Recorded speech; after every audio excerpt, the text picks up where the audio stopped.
ACT Labour and the ST Greens have recently been vocal about resolving our housing crisis in the ACT, despite having been in power for the last 12 years, during which this crisis has only escalated. The current housing shortage, poor public housing maintenance, and increased waiting lists are largely a result of their decisions and investments. They prioritise other projects, limited land availability for housing, and failed to improve planning regulations.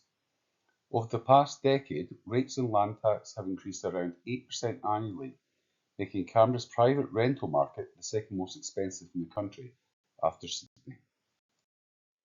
Despite access to tens of millions of dollars under the Commonwealth's NDIS scheme for upgrading public housing for residents with disabilities, the ACT government, led by Labour's Yvette Berry and the Greens' Rebecca Vassarotti, have failed to utilise these funds.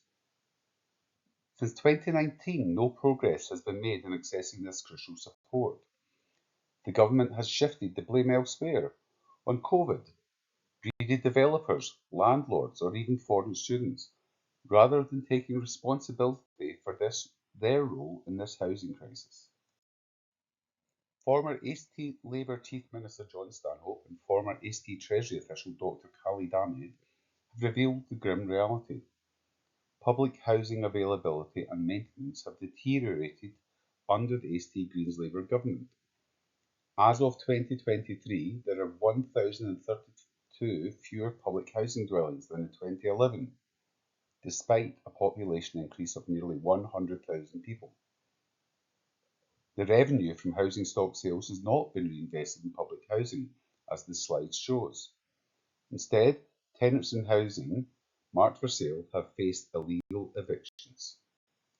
The government claims to have invested hundreds of millions in public housing renewal programme, but Dr. Ahmed's analysis finds only $235 million in net investment.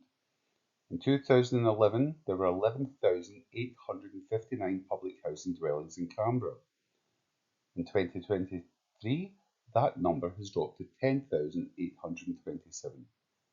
Maintenance has worsened, leaving vulnerable people in deplorable conditions. The proportion of public housing deemed acceptable dropped from 81% in 2016 to a mere 76% in 2023. For Aboriginal and Torres Strait Islander people, only 58.5% of dwellings meet acceptable standards, down from 73% in 2016.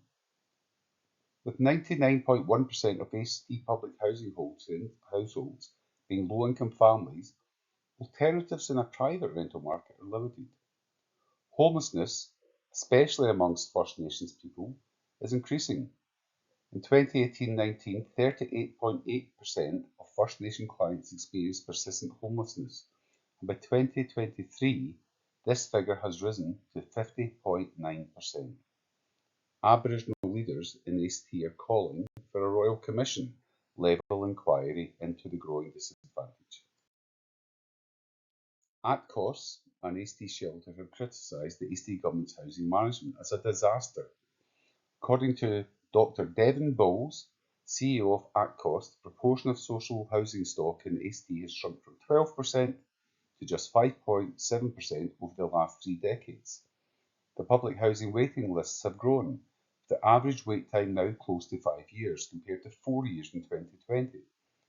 The rental affordability indicates that one-bedroom units are unaffordable for households earning less than $55,000 a year annually, while job seeker recipients earn only about a third of that amount.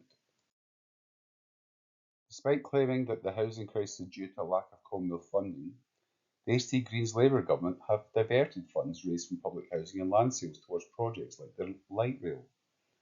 Under the Commonwealth Asset Recycling Initiative, known as the ARI, $536.9 million was generated, of which $389.6 million was allocated to light rail stage 1, rather than improved housing infrastructure. In total, it's estimated that nearly $700 million has been diverted from public housing to subsidise the tram. As the ACT government continues to make promises about resolving this housing crisis, it's important to question their track record, their actions over the last 12 years, and particularly in prioritising projects like the light rail over housing, which have contributed to this crisis and one they now claim they want to fix.